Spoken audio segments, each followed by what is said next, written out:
대전, 세종, 충남 현안과 이슈를 진단하는 5시엔 대세남. 안녕하십니까. 5시엔 대세남 김영철입니다. 세수할 때 고개를 빳빳이 든 채로 물을 찍어다 바르는 버릇 때문에 마룻바닥, 저고리 소매와 바짓가랑이가 온통 물투성이가 됐다. 남의 말을 듣고 소신을 고치는 인물은 아니었다. 바로 단재 신채호 선생을 두고 한 말입니다. 신채호 선생은 무서울 만큼 냉정하면서도 동시에 열정적인 성품으로 모든 말과 행동이 조국의 독립으로 귀결됩니다. 우리 민족사의 무대를 한반도가 아닌 대륙 중심으로 확장시킨 역사학자, 식민치하의 대중들을 일깨운 언론인이자 탁월한 문학인이었고 신민회와 광복회 등 항일투쟁 비밀결사단체를 이끌며 조국의 독립을 위해 일평생을 바친 독립운동가입니다. 무엇보다 단재 신채호 선생은 대전을 대표하는 역사적 주요 인물인데요. 여러분께서는 얼마나 신채호 선생을 기억하고 계십니까? 1880년 충청도 회덕면에서 태어나 유년 시절을 보낸 신채호 선생 생가는 지금의 대전 중구 언암동에 보존돼 있습니다. 대전시는 지난 2019년 신채호 선생 생가지 일대를 민족 독립운동 정신을 계승하는 역사 교육의 장으로 조성하겠다는 계획을 내놨습니다. 그리고 2021년까지 이곳에 단재 기념교육관을 건립하겠다 공언했지만 신채호 선생과 관련한 자료 수집이 어렵다는 이유로 단재 기념교육관 건립 사업은 무산이 됐습니다. 심지어 지난해에는 단재 신채호 선생의 생가를 탐방하는 프로그램마저 없어지는 등 점점 지역에서 단재 신채호 선생을 기념하는 사업과 공연들이 하나 둘 줄고 있습니다. 그나마 지난 2019년에 단재 신채호 선생의 동상이 세워졌지만 이마저도 단재의 상징성과 위상에 관계없이 서대전 공원에 세워진 것을 둘러싸고 지적이 꾸준히 제기되고 있는데요. 민족의 대표적인 독립운동가이지만 정작 고향인 대전에서는 제대로 대접을 받지 못하고 있는 현실이 참으로 안타깝습니다. 독립운동가의 흔적을 찾는 작업이 계속되기 위해서는 우리 모두의 꾸준한 관심이 중요하겠죠. 잠시 후 집중 인터뷰 코너에서는 오는 21일 단재 신채호 선생의 순국 88주기를 맞아 한국사에서 탁월한 업적을 남긴 단재 신채호 선생의 사상과 역사적 철학을 재조명해 봅니다. 그리고 지금의 현대인이 직면한 역사적 책임에 대해 함께 고민해보고자 합니다. 여러분의 많은 청취와 관심 부탁드리면서 2월 19일 월요일 5시엔 대세남 시작합니다.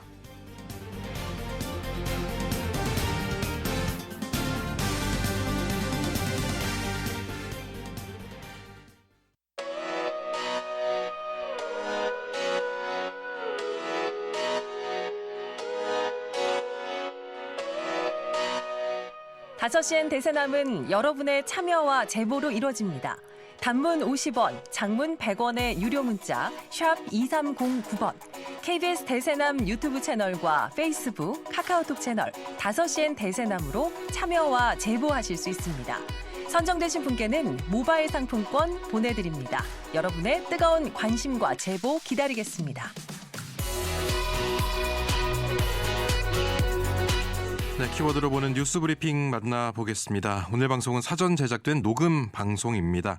방송 시점에는 관련 내용이나 상황이 달라질 수 있다는 점 청취자 여러분께 양해 말씀드리면서 아임TV 정진호 PD와 함께 만나보겠습니다. 정 PD 어서 오십시오. 네, 안녕하십니까. 정진호입니다. 예, 오늘 첫 번째 키워드 어떤 겁니까? 네, 첫 번째 키워드는 반대는 안 하지만입니다. 예, 어떤 거에 대한 반대입니까? 네, 공주 천안간 민자고속도로 건설 사업 구간에 포함된 아산시가요. 이게 좀 부작용이 크고 또 이제 지역의 실익이 적다면서 예. 반대 의견을 정부에 제출했습니다. 아산시는 도로시설과 등의 그 관련 부서 의견을 취합한 다음에 예. 공주 천안 고속도로 민간 투자 사업 전략 환경 영향 평가서 초안에 대한 그 노선 반대 의견을요. 예. 국토교통부에 정식으로 그 문서를 보냈다고 합니다. 예, 이 사업은 민간 투자 사업 적격성 조사 마친 거 아닙니까? 네, 맞습니다. 지난 2022년에 마쳤고요. 예. 공주시 정안면 사현리와 천안시 서북구 성완읍 북모리를 잇는 구간인데요. 지역별로 통과 구간을 보면은 천안시가 그 26.3km로 가장 많고요. 예. 아산시도 9.4km 그리고 3.7km 구간이 공주시를 지나갑니다. 예. 그런데 아산시에는 어떤 이유에서 부작용이 크고 또 실익이 적다 이런 판단을 내렸을까요? 네, 이 반대 의견서를 보면요. 그 이란 노선에 아산의 교통망과 그다음에 교통 편익이 배제됐다 이런 내용이 담겨 있거든요. 예. 이 노선이 아산 천안 간 고속도로와 연결되어 있지 않고 또 이제 아산의 최대 교통량을 부담하고 있는 국도 43호 하행 방향과도 연결되지 않아서 통행 시간 단축이라든지요. 아니면은 교통량 분산 효과가 미흡하다는 게 이제 아산시의 판단입니다. 예. 참고로 이 도로가 그 아산 천안 간 고속도로와 연결되려면요. 터널 교차에 따라서 연결로 설치가 필요하지만요. 이게 이제 경제성 부족으로 그 안에 반영되지 않았습니다. 예. 그리고 이제 아산의 도시 성장에도 저해한다 이런 내용도 담겨 있는데요. 이 고속도로와 나들목이 생기면 그 아산의 성장 중심인 이 동부권 개발이 좀 제한일 수도 있고 그렇게 되면은 지속 가능한 도시 성장이 불가능하다는 게 아산시의 주장입니다. 예. 그렇다면 이제 교통 상황에도 그렇고 도시 발전에도 이게 저해가 될 수 있다. 이게 아산시의 판단이군요. 네, 맞습니다. 여기에다가 그 노선에 반영된 이 대심도 터널 주변에는 12,530세대의 그 공동주택과요. 예. 그다음에 주거용 오피스텔이 입주할 예정인데 좀 민원이 상당할 것이고 또 이제 배방나들목 인근에 자율주행 모빌리티 종합기반 구축 사업을 추진하고 있는데 예. 이 고속도로가 건설된다면은 이 관련 사업 추진에 좀 제약이 될 수 있다. 이렇게도 아산시가 주장하고 있습니다. 예. 그래서 이제 설사 고속도로가 건설되더라도요. 현재 계획된 노선이 변경돼야 한다라는 게 이제 아산시의 입장입니다. 예. 그러니까 고속도로 건설 자체에 대한 반대라기보다는 노선을 변경해야 한다 이런 주장이군요. 네, 맞습니다. 이 사업 최종 승인 이제 국토부가 할 예정인데요. 예. 이게 앞으로 좀 어떻게 흘러갈지 좀 잘 지켜볼 필요가 있어 보입니다. 예.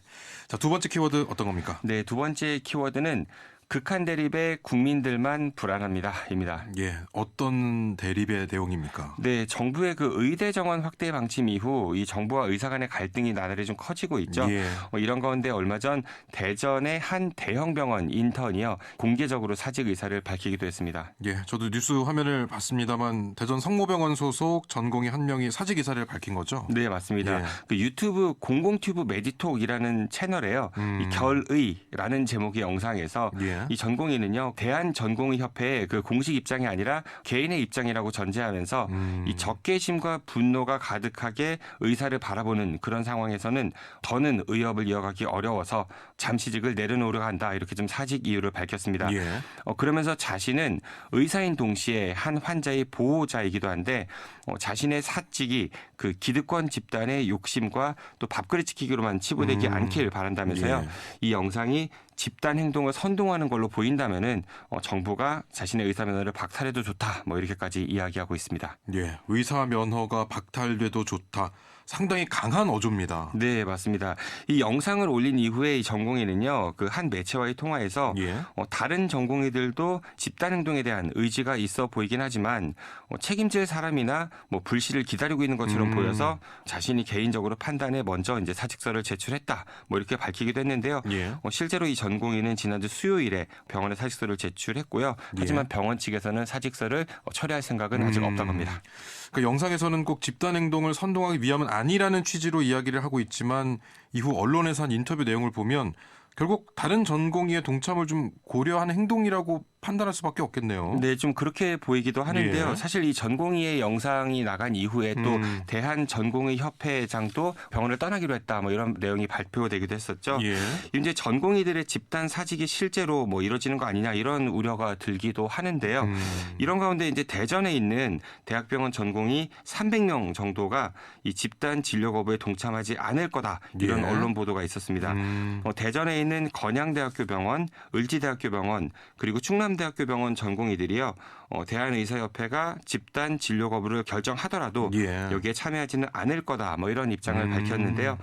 건양대학교 병원 전공의 100여 명 가운데 단 한 명도 이 진료 거부에 참여할 계획이 없다고 하고요. 예. 을지대병원 전공의 200여 명, 그리고 충남대학교 전공의 95명도요. 진료 거부에 참여할 계획이 없는 것으로 확인됐다고 합니다. 예. 그럼 이건 공식적인 입장인 건가요? 네, 각 대학병원에서 전공의를 관리하는 부서에서 좀 확인한 거라고 하니까요. 있거든요. 예. 어느 정도 좀 신뢰할 수 있는 정보인 것 같습니다. 예. 그래서 이제 설사 개원이 중심으로 구성된 의사협회가 집단 진료거부에 나서더라도요. 과거사를 비춰 볼 때 좀 참여율이 상당히 낮았었죠. 그런 거 보면은 또 이번에 또 우리 지역의 전공의들이 예. 참여하지 않겠다 이런 의사를 밝힌다고 하니까요. 심각한 집단 그 의료 공백은 없을 거 아니냐 뭐 이런 예. 전망도 나오곤 있습니다. 예, 지난 방송에서도 말씀드렸지만 의사의 절대 수를 늘리는 것도 중요하지만 또 특정 진료과로의 쏠림 현상, 특정 지역 그리고 필수 의료 분야에서 의사 부족을 어떻게 해결할 것이냐 이게 더 중요한 부분이 아닌가 싶고요. 의사들도 인터뷰를 해보면 이 내용을 강조하고 있습니다. 따라서 정부가 이 부분에 대해서 더 고민을 하면 좋겠는데 정말 이 상황을 극한 대립으로 끌고 가는 것 아닌가 하는 좀 걱정이 됩니다. 네, 이게 예. 사실 지난 코로나 시국에는 덕분에라는 캠페인으로 예, 이제 예. 존경의 대상이 됐던 의사 선생님들이요. 이제는 한순간에 뭐 자기 밥그릇 챙기는 집단으로 비춰지는 현실이 좀 안타깝긴 하거든요. 사람의 생명을 다루는 의료는 정말 신성하고 고귀한 행위입니다. 그리고 많은 국민은 현재 그 의사 부족으로 고통받고 있는 것도 현실이고요. 예. 정부와 의사단체 모두요. 불안에 떠는 국민들을 생각해서라도 좀 한번 다시 되돌아보면서 극한 대립이 아니라 현명한 판단을 내리면 좋겠습니다. 예. 오늘 소식 여기까지 듣겠습니다. 키워드로 보는 뉴스 브리핑 아힘TV 정진호 PD였습니다. 고맙습니다. 고맙습니다.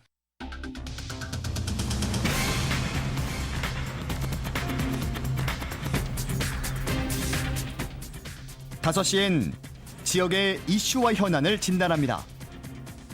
5시엔 대전, 세종, 충남 지역민의 목소리를 듣습니다. 5시엔 시사라디오, 5시엔 대세남이 있습니다. 월요일 집중 인터뷰 이어집니다. 앞서서 제가 오프닝에서도 말씀드렸듯이 대전에서 태어난 가장 중요한 근현대 인물 중에 민족사학자 단재 신채호 선생이 있습니다. 일제강점기 독립운동과 조선사 연구로 족적을 남긴 단재 신채호 선생은 지역을 대표하는 인물로 역사적 큰 발자취를 남겼음에도 불구하고 신채호 선생에 대한 사상과 역사적 철학에 대한 조명이 제대로 이루어지지 않고 있는 상황입니다. 그래서 오늘 이 시간에는 단재 신채호 선생의 서거일인 오는 21일 88주기를 앞두고 단재 신채호 선생을 재조명하는 시간을 마련했습니다. 지속적으로 신채호 선생에 대한 사업을 추진하고 추모제도 열고 계신 대전향토문화연구회 백나무 회장과 말씀 나눠보도록 하겠습니다. 회장님 전화 연결돼 있습니다. 들리십니까? 예, 잘 들립니다. 예. 언제부터 어떤 계기로 단재 신채호 선생에 대한 이런 역사적인 가치를 기념하고 계신 겁니까? 제가 1988년이니까 지금으로부터 36년 전인데요. 예. 그 대전에 단재 선생님의 생가터가 있다는 얘기를 들었어요. 그 당시는 충남 대덕군 산내면 언암리라고 했는데요. 예. 거기서 한번 찾아 나섰습니다. 그러다가 지금은 대전시 그 중구 언암동이죠. 예. 거기 선생님 생가터를 찾게 됐는데요. 단재 선생님은 요 생가터에서 태어나셔가지고 8살까지 살았던 곳인데요. 예. 선생님이 이제 대전을 떠난 이유는 사람이 살지 않고 한국전쟁 이후에는 집이 폐허가 되고 집이 사라졌습니다. 그리고 이제 돌무더기만 뒹구는 손세가 되었는데 예. 그 텅 빈 집터는 마늘밭으로 콩밭으로 경작되어 갖고 차너지 없이 방치되어 왔습니다. 그래서 그 당시 제가 대전에 그 향토사 모임이라고 예터를 생각하고 돌아보는 모임에서 활동 중이었는데요. 주민들의 이제 고정을 통해서 그 장소를 알리하겠다는 생각을 가지고 표지석을 세웠어요. 예. 거기 지금도 가면 그 대문 옆에 작은 오석으로 된 작은 표지석이 있는데 단재 선생님이 태어나신 곳이라고 쓰여 있는 이제 그것이 하나의 계기가 된 것이죠. 그 당시에 대덕군에서 유업일을 세우고 1992년에는 현장에 이제 발굴 조사가 이루어지고 고종에 의해서 생가가 조성됐고 그리고 이제 신채호 선생님을 기리는 사업이 지속적으로 이제 추진하게 된 것이 되겠습니다. 예, 정말 많은 독립운동가가 있지만 또 우리 지역에는 단재 신채호 선생의 생가가 있을 만큼 대표성을 띠는 인물이 되는데 신채호 네. 선생은 독립운동가이시기도 하지만 또 언론인, 역사학자, 문학가 참 다양한 활동을 해오신 것으로 알려져 있습니다. 그 회장님께서는 단재 신채호 선생을 어떻게 평가를 하고 계십니까? 제가 선생님을 평가할 수 있는 의지는 아니지만 예. 단재 선생님이 그 의열단 선언문을 작성하셨거든요. 예. 그 의열단이라는 게 일제에 맞서서 정의와 맹렬 그 준말이거든요.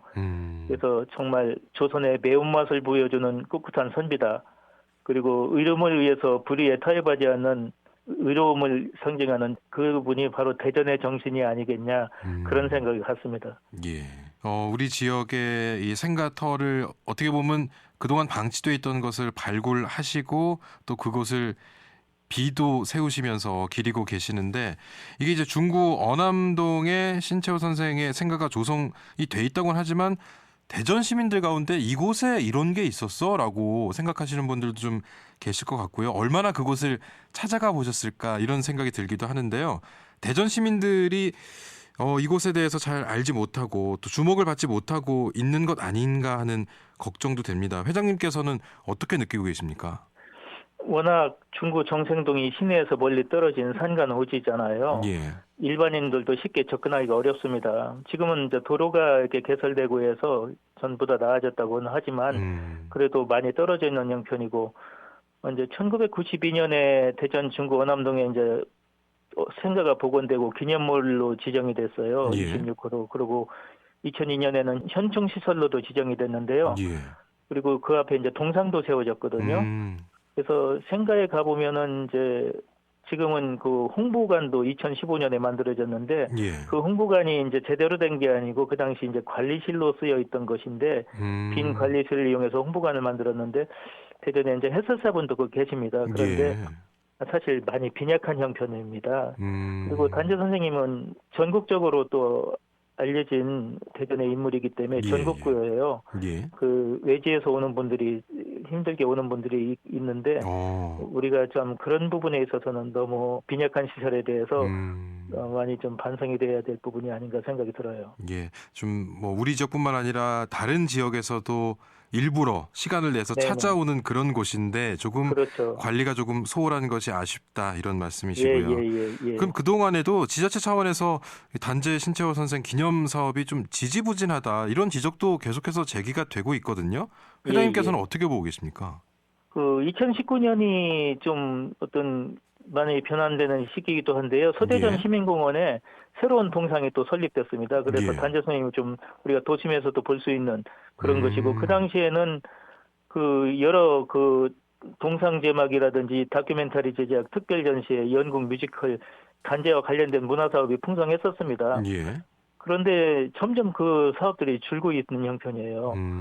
그래서 그리고 이제 그 당시 대표적으로 큰 규모의 기념 교육관 건립 사업이 추진됐으나 예. 그것이 시민으로서 굉장히 아쉬웠고 이제 실망감이 큰데 2020년에 국비로 2억 2천만 원을 확보했지만 단재 관련 유물과 자료 확보가 어려워지면서 사전 평가를 못 넘고 큰 진전을 이루지 못했습니다. 예.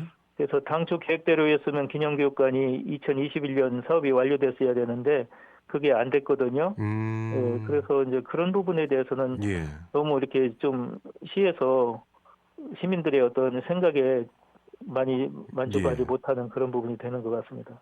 그럼 앞으로 신채호 선생의 기념 교육관 건립은 어떻게 진행됩니까? 유물 자료 확보가 예. 현실적으로 어려운 상황에서 기념교육관 건립이 어렵지 않나 생각이 되고요. 이제 생가터 인근에 단재 수련관 같은 걸 건립해서 앞으로 자라나는 세대들에게 대전의 정신인 단재 선생의 정신을 함양할 수 있는 그런 공간이 마련됐으면 하는 것이 저희들의 생각입니다. 예, 이렇게 대전에서 나고 유년 시절을 보낸 단재 신채호 선생. 그런데 이 충북 청주에서 오히려 신채호 선생을 조명하는 사업이 활발하게 진행되고 있다고 들었습니다. 이거 어떻게 된 일입니까? 아쉬운 얘기인데요. 예. 태어난 곳은 대전이고 한데 사실 그 사당과 묘역이 있는 것도 청주이기도 하지만 예. 청주에는 일찍이부터 선양 사업이 주로 충북을 중심으로 활발하게 전개됐어요. 그래서 2009년에 신채호 선생을 충북을 빛낸 역사 인물로 선정해서 단재 문화예술제전, 단재 학술 토론회 그런 이제 기념 사업 등이 활발하게 펼쳐졌고요. 예. 신채호 기념관도 설치되어 있어요. 그래서 거기에는 이제 단재 일대기를 그린 영상과 각종 서적, 사진 등을 정시해 놓고 있는데 또 이제 단재교육연수원이 설립돼 있어서 단재 선생의 사상과 업적을 계속 발전시키고 있는 상황입니다. 예. 그렇다면 이제 대전에서는 이 대전 향토문화연구회에서 우리 백남우 회장님을 필두로 이 기리는 사업들을 계속해서 추진하고 계시는데 좀 일반 시민분들이 많이 참여를 해 주시는 상황인가요? 어떻습니까? 1988년에 이제 생가태를 처음으로 이제 찾아서 표지석을 세우고 예. 그동안은 몇몇 이제 대전의 분들이 청주의 사당과 묘소를 찾아서 탄신이라고 추모 행사를 했었습니다. 그러다가 이제 2007년부터 대전 생가터에서 단 선생님이 태어나신 곳에서 우리가 해야 되지 않냐 해서 예. 이제 그 당시 이제 옛터를 생각하고 돌아보는 모임하고 대전의 문화관광 해설사라고 있습니다. 예. 그 두 단체에서 처음으로 이제 조촐하게 탄신기념 행사를 헌화식을 해왔는데요. 예. 지금은 이제 이것이 굉장히 확대돼 가지고 2022년부터는 대전과 청주에서 각각 해오던 탄신기념 행사를 생가지가 있는 대전에서는 탄신기념 행사를 하고요. 예. 사당과 묘가 있는 청주에서는 추모식을 그 대전과 청주 시민들이 공동으로 행사를 진행하고 있습니다. 예. 그리고 이제 작년이 2023년이 그 조선혁명 선언, 우리나라 3대 선언문의 하나라고 하는 의열단 선언문 100주년 기념으로 대전의 향토문화연구회를 중심으로 대전의 시민단체들이 교수님들을 초빙해서 단체 관련 세미나 및 그 생가지 그리고 성장 과정을 지낸 대전, 청주, 서울 이제 독립운동을 위해 망명한 중국 현재를 답사했고요. 예. 그 결과를 올해 6월 대전 향토문화연구회 해지인 대전 향토문화에 수록하여 발간할 예정으로 있습니다. 예. 그럼 이제 회장님께서도 지금 뭐 여건이 그렇게 녹록지 않은 상황임에도 불구하고 꾸준히 단재 신채호 선생의 이런 자료들을 수집하고 또 이것을 알리기 위한 노력을 계속해 오고 계시는데요. 이렇게 하시는 이유가 또 특별하게 혹시 있습니까? 단재 선생님 같은 예. 경우는 저는 대전의 정신이라고 생각합니다. 단재 생가에 가면은 글이 있어요. 우리가 소위 뭐 이렇게 역사를 모르는 민족에게 미래는 없다 뭐 이런 얘기를 하는데 예. 사실 이제 그 얘기는 이제 단재 선생님이 역사관에 대한 얘기로서 거기에는 어떻게 써 있냐면 자신의 나라를 사랑하려거든 역사를 읽을 것이고 다른 사람에게 나라를 사랑하게 하려거든 역사를 읽게 할 것이다라는 얘기거든요. 예. 그게 이제 대한협회 회보 1908년에 그 역사와 애국심의 관계 논설 중에 역사의 중요성을 강조하신 선생님의 말씀입니다. 예. 그래서 정의와 맹렬의 의열단 선언문에서 모두 조선의 매운맛을 보여준 꿋꿋하고 의로움을 위해 불의와 타협하지 않는 대전 정신의 상징으로 선생의 위대한 업적을 계속 선양해 나가야겠다 이제 하는 것이 저희의 생각입니다. 예. 자, 그러면은 오는 21일입니다. 신채호 선생 서거 88주기 기념 추모식 행사는 잘 준비가 좀 되고 있습니까? 어떻습니까?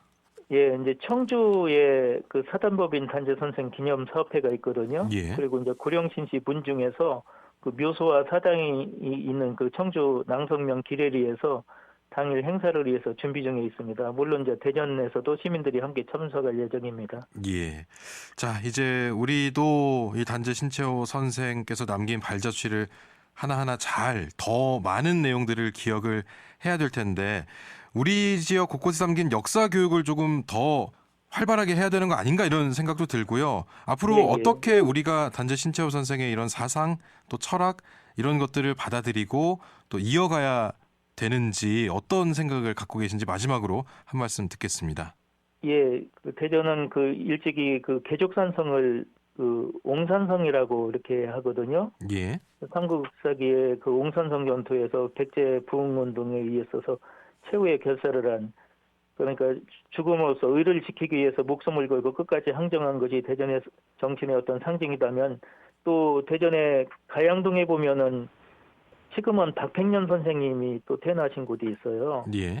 예, 그래서 그분은 절개와 의리, 그분도 의리를 위해서 목숨을 바친 분이잖아요. 예. 그 옆에 이제 우암사적공원에 보면 우암 선생님 같은 걸또 이제 곧직자를 썼는데 의, 오를 의자. 그리고 단재 선생님이 대전에 오시게 된 것은 태어나시게 된 것은 그 외가와도 관련인데요. 예. 안동건 씨 같은 경우는 그 십자원이 있어요. 메사필굿이 무락제이라 해서 그 모든 것이 의로운 것이 아니면 하지 마라, 벼슬도 하지 마라 그런 어떤 가훈이거든요. 예. 그런 곳에서 단재 선생님의 오름을 위해 목숨을 바칠 수 있는 그런 생각이 나지 않았나. 예. 그래서 그 정신은 바로 대전 정신으로 승화돼야 되고 또 대전에 또 젊은 세대 그러니까 우리 어린이들을 위한 정신으로서 계승돼야 되기 때문에 단재 수련원이라든지 이런 것이 만들어져서 그런 정신이 계속 어린이들에게 함양될 수 있는 그런 계기가 예. 됐으면 좋겠습니다. 예, 알겠습니다. 오늘 말씀 여기까지 듣겠습니다. 고맙습니다. 네, 고맙습니다. 지금까지 대전 향토문화연구회 백나무 회장과 말씀 나눴습니다. 이어서 5시엔 대세남 독서 캠페인이자 우리 사회 전반적인 문제를 책을 통해 고민해보는 책으로 보는 시사 대세남 책사. 오늘은 독립운동과 민주화운동에 헌신한 인물들의 평전을 다수 집필해온 독립운동사 연구가 김삼웅 작가의 단재 신채호 평전을 소개해드립니다.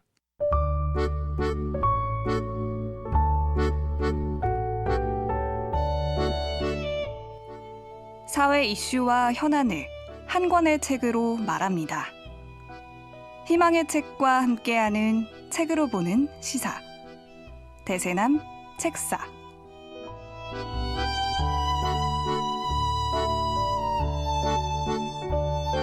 안녕하세요.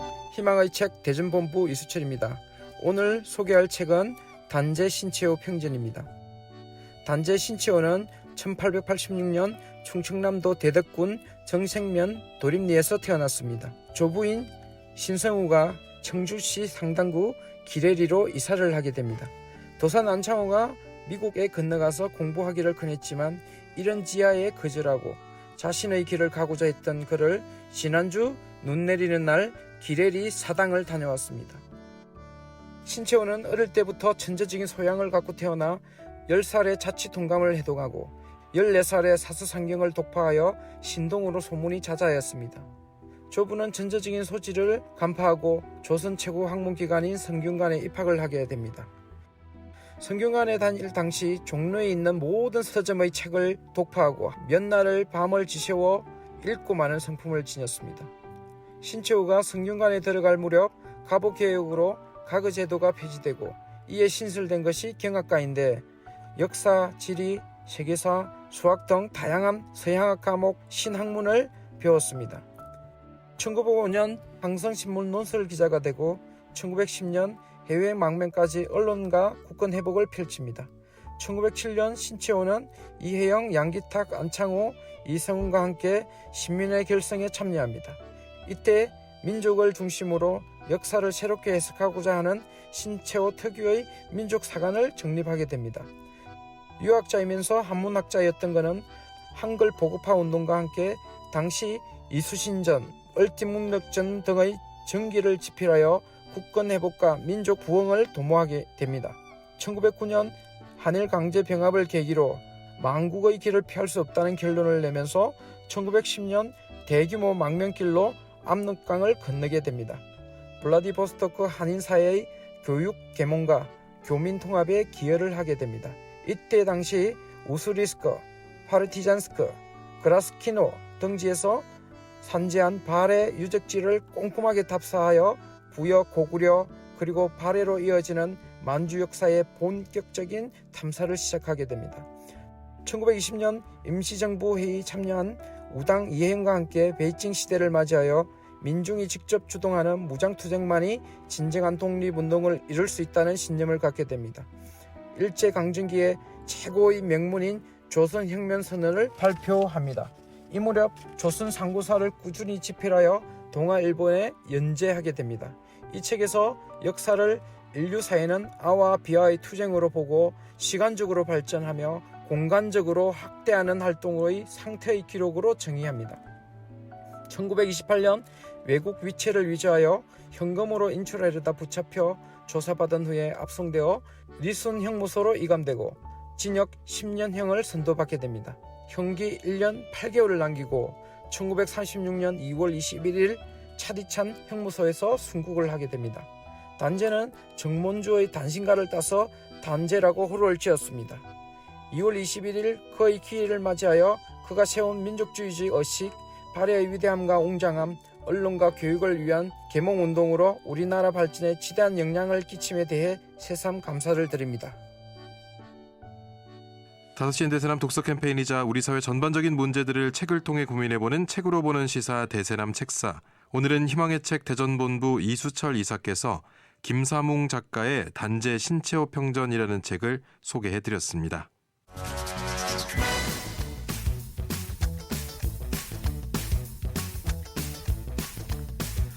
오늘 방송은 사전 제작된 녹음 방송입니다. 방송 시점에는 관련 상황과 내용이 달라질 수 있다는 점 청취자 여러분께 다시 한번 양해 말씀드립니다.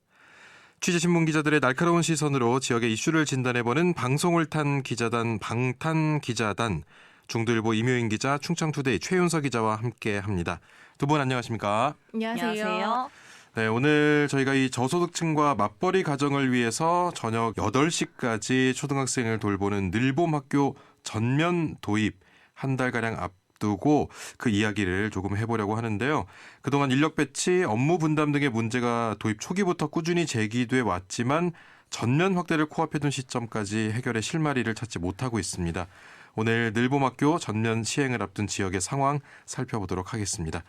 학교 현장 분위기 지금 어떻습니까? 윤석열 대통령이 지난 민생 토론회 때 제일 강조했던 게 이 늘봄 학교입니다. 예. 교육부에서 최대 중점적으로 추진을 하고 있는 프로젝트인데요. 사실 예. 이게 지난해부터 시범 지역을 위주로 일부 학교에서 도입을 했었어요. 이게 예. 필요한 학생들에 한해서 아침 7시부터 그리고 저녁 8시까지 예. 학교에서 돌봄 교실이나 그런 방과 후 프로그램을 대폭적으로 좀 전면 지원을 한다는 그런 내용입니다. 예. 신학기부터 일부 학교를 시작으로 해서 2학기 때부터는 전국의 모든 초등학교 1학년이 예. 이 해당 프로그램을 지원받을 수 있습니다. 그렇다면은 이 교육부에서 늘봄학교 시범 운영을 한 뒤에 이제 전국적으로 확대를 추진하고 있는데 2학기부터 1학년은 이제 다 네, 적용이 되는 그렇죠. 거고요. 내년에는 예. 기존 1학년부터 2학년까지 더 확대가 되고요. 예. 2026년에는 초등학교 1학년부터 6학년까지 전 학년에 대대적으로 좀 수혜 대상이 확대가 됩니다. 예.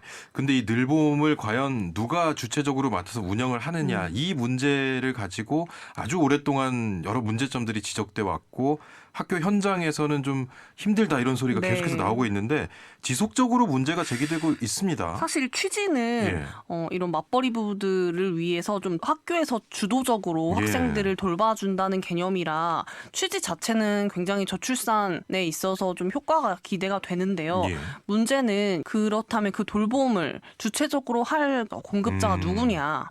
돌봄 전담사나 관련된 담당 인력들이 전담 인력들이 이 돌봄과 방과 후 프로그램을 명확히 구분해서 하겠다라는 예. 게 교육부 방침인데 이게 아직 업무가 되게 애매해요. 예. 모호하고 교육부 자체에서도 교무실에서 하는 업무와 선생님들이 교원들이 하는 업무가 여전히 혼재가 되어 있는 거죠. 법적으로도 애매하고 예. 현장에서도 되게 모호한 부분들이 많아서 이미 갈등이 되게 많은 상황인데 예.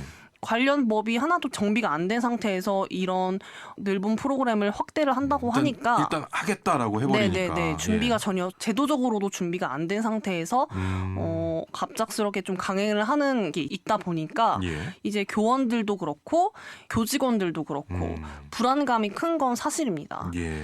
대응책으로 교육부에서는 늘봄 지원실을 설치해서 예. 구분을 확실히 하겠다. 업무의 혼선을 느끼지 않도록 예. 해주겠다는 입장인데요.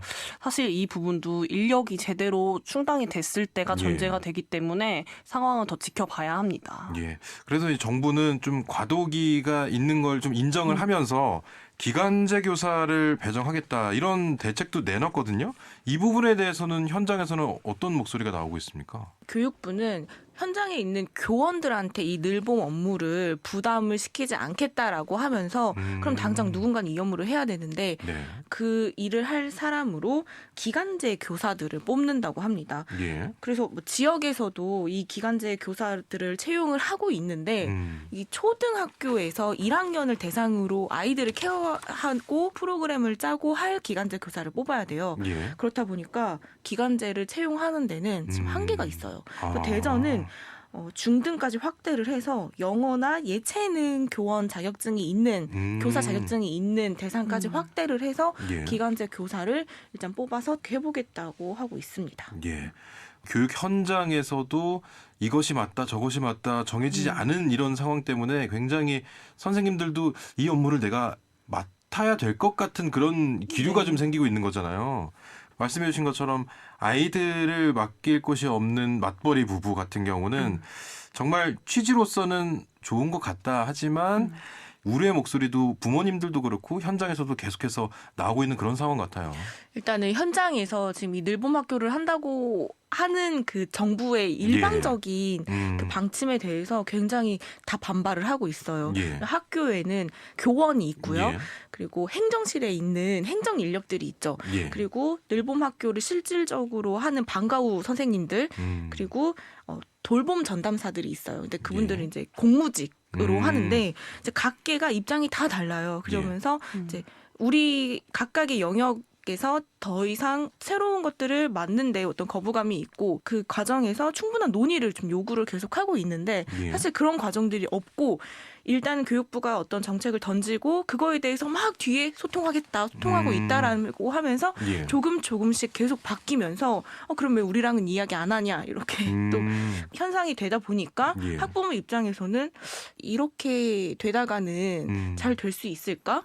과연 이제 아이들 학교에서 맡아준다고 해서 학교에 맡겼는데 우리 아이가 뭐 제대로 돌봄을 받을 수 있는 상황일까라고 걱정까지도 지금 나오고 있습니다. 이게 자칫하다가는 그 돌봄 전담 인력들이 현장에서 만약에 파업을 하게 될 경우에는 엄청난 돌봄 공백이 또 생길 수도 있거든요.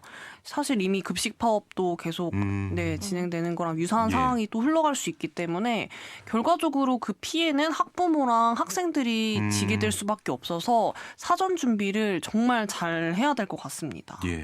그런데 이제 뭐 각 지역 특성에 맞게 조금 탄력적으로 운영을 하겠다, 여러 보완책들을 찾겠다, 이렇게 정부는 어떻게 보면은 앞으로 봐가면서 좀 하겠다 이런 식의 대응이라서 걱정이 되는 것도 사실이고, 그렇다면 교육부나 또 시도교육청에서도 이 제도를 어떻게 잘 운영하기 위해서 이런 것들이 좀 더 보완되면 좋겠다. 우리 두 기자님들이 생각하시는 뭐 이런 대책 같은 게 좀 있을까요? 근데 이거는 시도교육청 차원에서 할 수 있는 부분들도 분명히 있는데요. 그 이전에 사실 정부가 좀 무리하게 탑다운으로 그냥 딱 던져놓은 감이 큰 그런 정책이기 때문에 일단은 그 부분에 대한 아쉬움이 있고요. 대전은 시범 도시가 돼서 이제 1년 동안 운영을 했는데 과연 그 과정에서 문제점은 없었는지 어떤 것들이 더 보완돼야 되는지에 대한 학교 현장과의 교류가 지금 사실 뭐 소통하고 있다라고는 하는데 그런 거에 대한 정확한 어떤 평가나 그 결과나 보완책에 대해서는 딱히 방안이 없거든요. 그래서 지금 선생님들은 공간 분리도 되게 요구를 하고 있고 업무 분리도 이야기를 하고 있는데 그런 부분들이 아직은 명확하게 뚜렷하지 않다. 지금 당장 2학기부터는 모든 학교를 대상으로 원하는 맞벌이가 아닌 모든 아이들을 대상으로 다 확대되는 거기 때문에 엄청나게 학교 현장이 변할 텐데 좀 아쉬운 점들이 있어요. 그런데 정말 다양한 주체와 대화를 해야 되지 않나 싶습니다. 아무래도 대전에 시범으로 운영이 됐었고 그와 관련해서 저희도 이제 전국 교직원 노동조합의 김현희 부장이나 여러 인터뷰를 해봤음에도 불구하고 교원들 입장에서는 준비된 것이 너무 부족하다 이런 이야기를 계속 하는 걸 보면 실제 현장과 또 위에서 보는 그 학교의 안의 모습은 좀 괴리감이 있는 것 같아요. 엄격히 분리를 하겠다고 하는데 저는 돌봄이 교육의 연장선으로 보지 않을 수 없을 것 같아요. 결국은 그렇게 봤을 때 과연 교사들이 완전하게 배제되는 게 맞을지 이거는 저는 좀 의구심이 있습니다. 학교라는 공간 안에서 돌봄이 또 이루어지는 거기 때문에 분리를 해서 선생님들의 업무를 주지 않는다 해도 정규 교과정과 엄격하게 분리를 하는 게 사실 현실적으로는 사실 불가능할 것 같거든요. 그리고 또 마음 한켠에는 선생님들도 이거를 내가 이렇게 해야 되나 아닌가 하는 갈등이 엄청 있을 것 같아요. 그러니까 지금 현장에서는 분리시켜달라고 말은 하지만 내가 데리고 있는 내 반 아이가 우리 반 아이가 이제 수업이 끝나면 다른 돌봄 교실로 가 있는 거잖아요. 가 있는데 그동안에 그 시간 동안에 어떤 사고나 불미스러운 일이 있을 때 과연 교사가 어디까지 아이를 케어를 하고 책임을 져야 하는지 지금 이제 교원들은 일과 시간 이후에 방과후나 돌봄 시간에서 일어나는 문제들로부터는 교사의 책임을 빼달라고 말하지만 사실 그게 학부모 입장에서는 담임 선생님 말고는 사실 학부모는 얘기할 데가 없잖아요. 그러니까 이런 문제점까지도 되게 많은 부분들이 풀어야 될 부분이에요. 이 부분은 정말 여러 방면에 대해서 여러 시각을 가지고 정말 다양한 의견들을 교류를 좀 해봐야 될 것 같아요. 네. 예. 자, 그리고 또 교육계 이슈가 한 가지 더 있습니다. 현재 지역의 도시개발로 인해서 학교 신설이 시급한 곳들이 몇 개 있는데 용산 2초등학교를 비롯해서 신규 학교 설립이 진행 중입니다. 지금 현재 진행 상황은 어디까지 이게 진행이 됐습니까? 도시 상황이 아파트가 이제 새로 생기고 대단지가 새로 건립이 되다 보니까 도시개발에 따른 학교 신설도 계속 필요한 상황이에요. 대전에서도 이제 계속 새로운 학교가 만들어지고 있는데 일단 대표적으로 이제 몇 년 전에 모듈러 교실로 굉장히 논란이 됐던 용산 2초가 있는데 이제 궁금해하시는 분들이 많아서 제가 좀 취재를 해봤거든요. 일단은 이 용산 2초는 작년 7월에 이제 학교를 설립을 하려면 교육부로부터 중앙투자 심사를 받아야 되거든요. 근데 그때 작년 7월에 조건부로 통과를 했습니다. 근데 당시에 조건부가 이 용산 2초를 지금 학교를 설립할 부지가 다른 일반적인 학교 용지보다 좀 작다. 그래서 이 학교 용지를 어떻게 활용할 것인지에 대한 구체적인 방안을 마련을 하라. 그리고 또 하나는 인근에 있는 소규모 학교들과는 연계해서 어떻게 학생들을 배치를 할 것인지에 대한 대책을 마련해라. 이렇게 두 가지를 조건을 달았는데 교육청이 지금 이 부분들을 구체적인 방안을 공개하지는 않았지만 이 부분에 대해서 교육부에 보고할 수준의 방안을 만들고 있고요. 그래서 이제 오는 4월에 교육부 중투심에 이 계획들을 보고할 예정이라고 합니다. 예. 그렇다면 또 그 외 다른 지역의 신규 학교 진행 상황은 어떤지도 궁금한데요. 앞으로 뭐 절차가 좀 남아있는 학교들 어느 곳이 있습니까?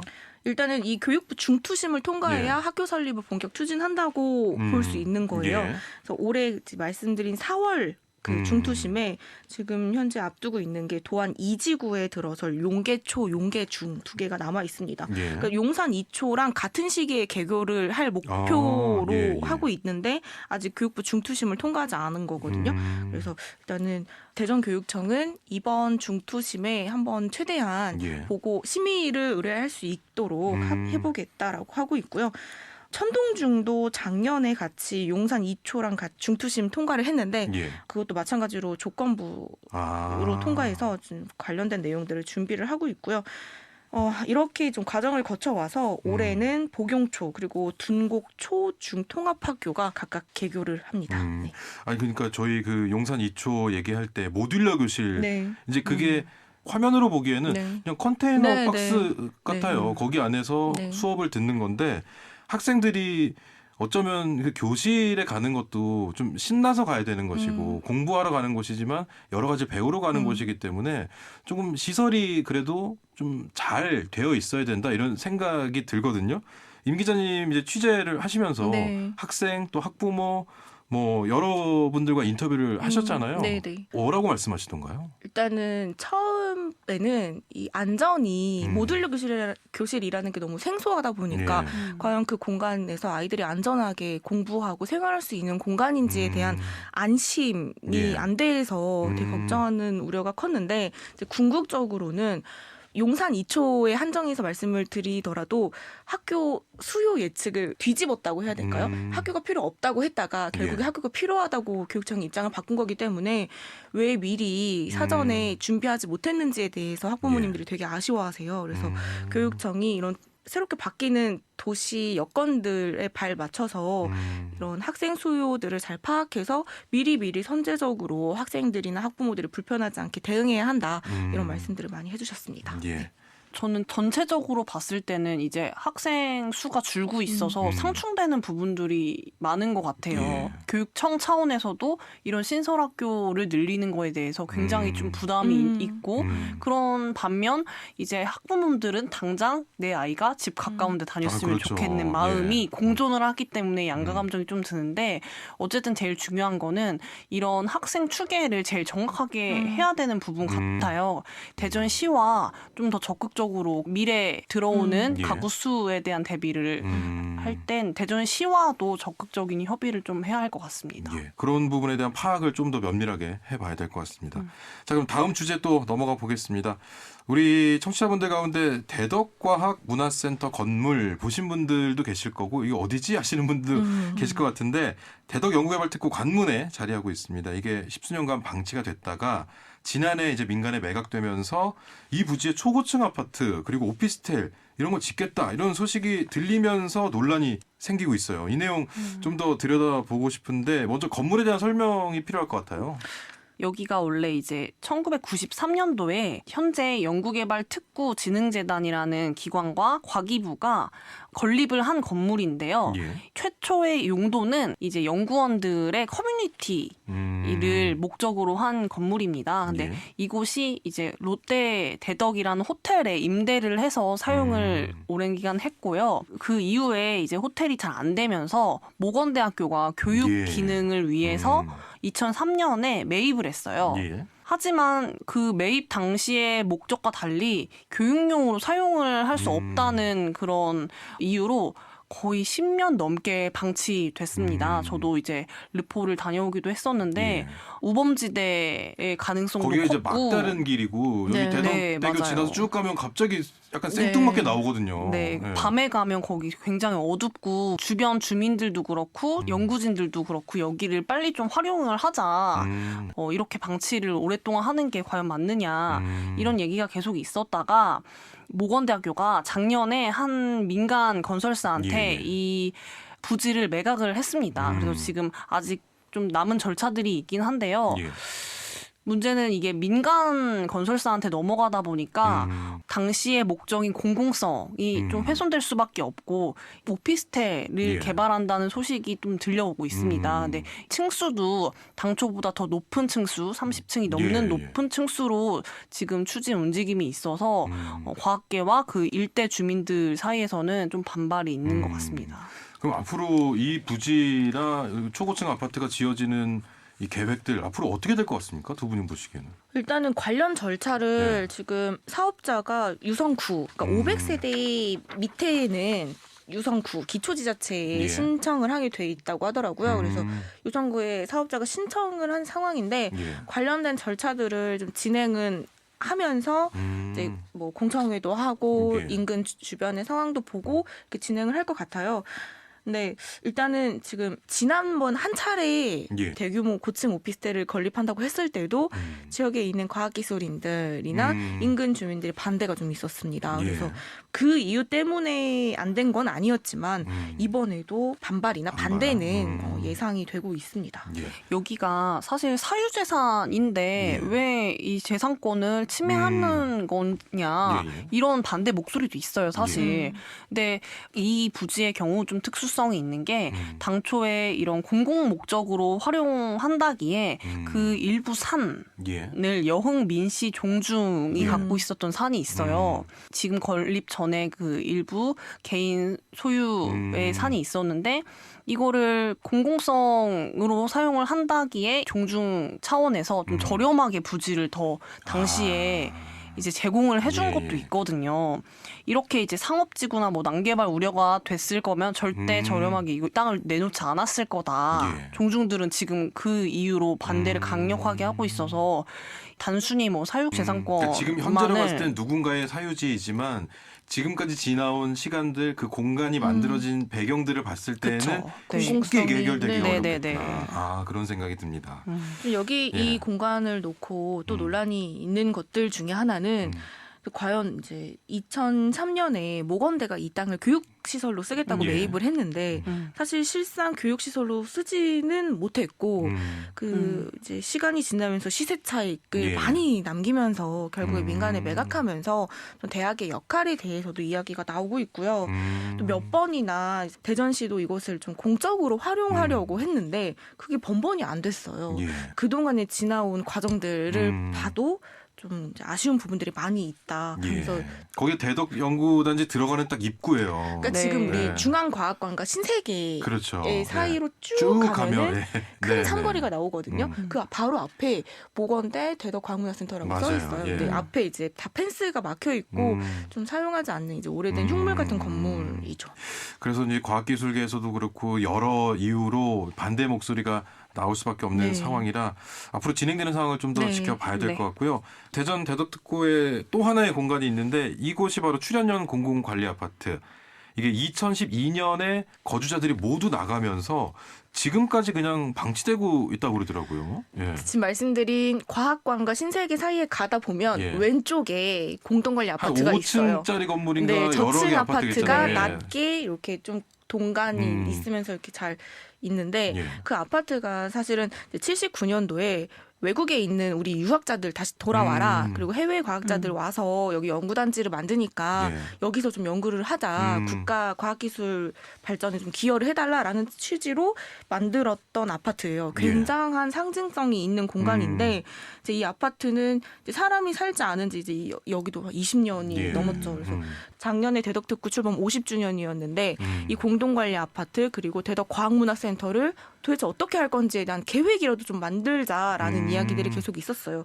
근데 이제 작년에 정말 그것도 지난한 어떤 과정을 거쳐서 소유하고 있는 기관들과 대전시가 일부 이제 합의안을 도출했습니다. 이 부지가 전체 한 2만 6천 제곱미터 정도 되는데 대전시가 이 중에 절반을 12로 매입을 하겠다. 그러면 소유하고 있는 이제 출연위원 기관이 거기에 연구자들을 위한 정주시설, 뭐 게스트하우스나 뭐 해외 연구자들이 왔을 때 기숙사 이런 것들을 만들어 놓고 나머지 공간은 공적으로 개발을 하겠다라는 그런 계획을 내놓고 그 기관들과 대전시가 협약을 해서 이제 진행을 하겠다고 하는 밑그림 정도가 나온 상황입니다. 예.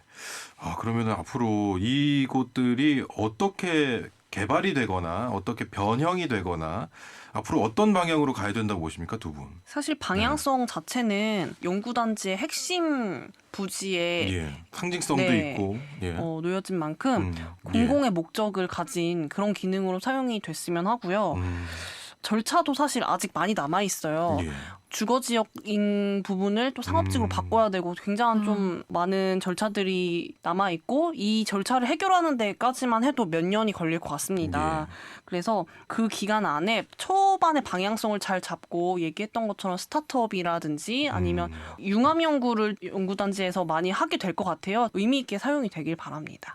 부지 절반에는 과학자들이 체류하고 머물 수 있는 공간을 만드는 거고 나머지 부지에는 대전시가 공적 활용을 위한 어떤 공간을 만든다고 합니다. 근데 여기가 상징성이 있는 공간이고 또 대덕특구의 관문이거든요. 과학관도 있고 인근에 이제 유동 인구도 많은 공간이기 때문에 이 공간을 어떻게 조성하는지 과정에서 연구 현장 그리고 과학기술인들이 필요로 하는 것들이 무엇인지 좀 이런 의견들을 많이 반영을 해서 그런 과학자들을 위한 애초의 목적대로 그런 공간이 됐으면 좋겠습니다. 단순히 이 시와 이 구의 개발의 문제가 아니라 과학자들이 필요한 것들을 좀 많이 담을 수 있는 그런 공간이 됐으면 좋겠다.